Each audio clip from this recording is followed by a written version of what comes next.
এই নাও খাবার। Thank you দিদি। গলাটা কেমন চেনা চেনা লাগলো।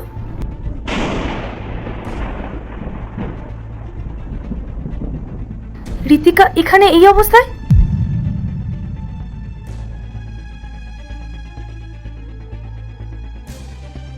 মা, তোমাকে তো দেখে মনে হচ্ছে তোমার খুব খিদে পেয়েছে। হ্যাঁ দিদি, আমি কালকে থেকে কিছু খাইনি। কালকে থেকে তুমি কিছু খাওনি মানে? তোমার কি বাড়ি ঘর নেই? আর তুমি একটা বাচ্চা মানুষ, তুমি এভাবে রাস্তায় শুয়ে আছো কেন? দিদি কি আর করবো বলো, এটা তো আমার বাধ্যতা। কিন্তু মা, তোমার এমন কি বাধ্যতা? তোমার যখন মা বাবা আছে তুমি তাদের সাথে গিয়ে থাকো, তারা তোমার ভালোভাবে খেয়াল রাখবে। না না দিদি, মা তো আছে, কিন্তু সে অনেক বড় ঘটনা, তুমি জেনেই বা কি করবে? মা, তুমি আমাকে বলো কি হয়েছে? আমার এভাবে তোমাকে রাস্তায় বসে থাকতে দেখে ভালো লাগছে না।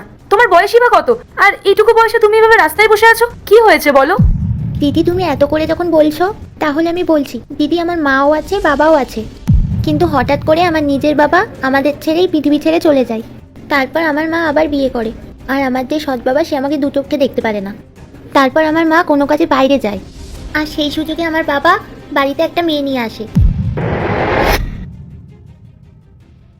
বাবা, উনি কে? ও ও আমার গার্লফ্রেন্ড। গার্লফ্রেন্ড মানে? তুমি মার সাথে চিট করছো? চিট কেন করতে যাব? আমি তোর মাকে কখনো ভালোবাসিনি। আমি তো তোর মার সাথে শুধু টাকার জন্যই ছিলাম। আমি তো ভালোবাসি আমার গার্লফ্রেন্ডকে। বাবা তুমি কিন্তু এটা ঠিক করছো না, আমি মাকে সব বলে দেবো। তারপর মা তোমাকে বাড়ি থেকে বার করে দেবে।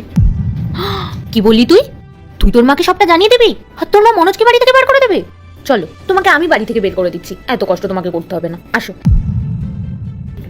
চলো, আমি তোমাকে বের করে দিচ্ছি। আরে রাখো, আসো না, আসো আসো, আমি তুমি যাবো তোমাকে না। বলে দেবে। চলো চলো, আরে চলো চলো চলো, যাও বেরো।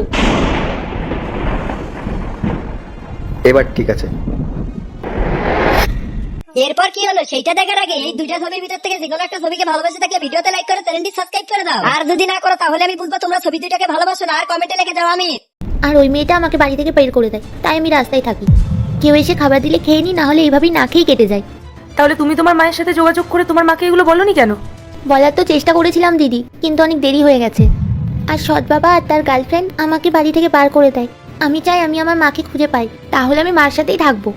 আর দিদি আমি এখন কি করব বলো? আর আমার কাছে তো ফোনও নেই, আর মায়ের নাম্বারও নেই। তুমি তোমার মাকে খুঁজে পেতে চাও, তাহলে সব ঠিক হয়ে যাবে তো? হ্যাঁ দিদি, আমি আমার মাকে পেয়ে গেলে খুব খুশি হব, আর সব ঠিক হয়ে যাবে। তারপর আমি আমার মাকে সব সত্যি কথাটা বলে দেবো।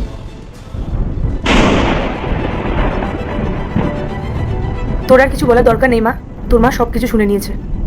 তোকে আর এভাবে রাস্তায় শুয়ে থাকতে হবে না, তুই আমার সাথে চ।